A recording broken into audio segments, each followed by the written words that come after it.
This is Philip Wyeth. What efforts are worth making within a system where it's nearly impossible to get ahead? Who is worth your time in a society full of unreliable people? Bottom line, what should we be doing right now? Let's say you have money. The inflation we've seen over the past 10 to 15 years means we can't out-earn our diminishing purchasing power. There are mismanaged pension plans and entitlement programs with trillion-dollar commitments, but no funds to sustain them. So the burden of bailing them out will fall on anyone still able to eke out a living in these unstable times. As for stocks, there's no telling when the next collapse will undercut investors once again. If even the government and industry-approved places to siphon off and store your acorns aren't safe, how are you supposed to invest your time? Here's my take. In March of last year, a business alliance I had spent months preparing fell through after my new partner had a midlife crisis and disappeared for over a month.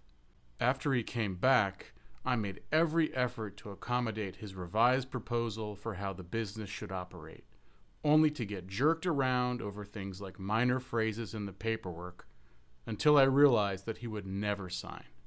So there I was, having gone from thinking I'd found a mentor whose alliance would vault me toward not just financial stability, but real wealth, only to learn that I had wasted my time with someone who was tempting self-destruction. I was exhausted, and with my 38th birthday approaching, also embarrassed and very confused about what to do. You know, you want to make your family proud, you want to achieve great things, and goddamn, you want to be free from chasing down rent money. So after all this, in June, I started working on a new writing concept. At first, it was going to be an editorial to post on my blog, but on a whim, I started merging it with a dystopian fiction idea I'd written on a hotel notepad sometime in the past. This was the spark, and the next thing I knew, I was off on a frantic 6-week creative binge that resulted in my first novel, Reparations USA. After that, I had to refocus on my existing small business during the busy fall season. But the whole time, I kept chipping away at the sequel. All through the holidays and on football Sundays with friends, I got up early and wrote 1,000 words with my morning coffee. And 3 weeks ago, I published Book 2, Reparations Mind. This whole experience has changed the direction of my life. I've felt an overall hardening of my being. And the most important lesson, which takes us back to the questions at the beginning of this video, is a concept that I call irrevocable deeds. Inflation devalues the dollar? Fine. Market crash decimates your stock portfolio? It happens. Girlfriend of 2 years gets bored and cheats? That's life. But is there anything we can do that stands up better against outside forces? Well, I just wrote 2 novels. No one can ever take that away from me, no matter how many copies I do or don't sell. And when you complete important personal projects, they tend to act as a world warp for your mind and your life. Doors will open when you achieve this balance of commitment and courage. So I say to people looking at a landscape of political turmoil and bleak prospects, or who are feeling fear and doubt, ask yourself, what can I do as a unique expression of myself that puts a stake in the ground? A personally stamped act that will be a source of pride, regardless of the market's trends or flaky people. There's an interesting catch, though.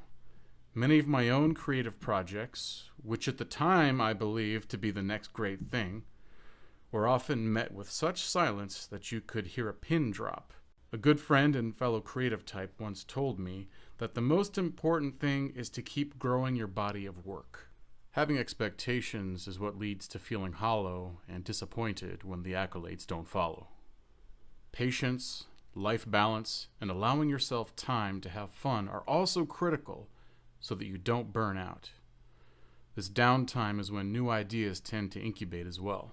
A final thought. Any survey of the news, social media, or even your credit card balance can make you feel like we're all stuck in a futile game.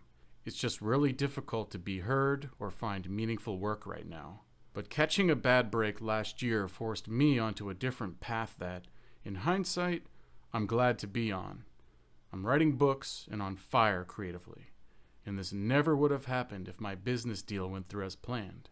So no matter what rut you might be in, ask yourself, what potential inside me is lying dormant right now? What unique and fulfilling process can I begin that will serve as my anchor of personal power in the storm of confusion?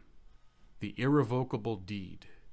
To change your life, define it, and make your own earnest mark in the world.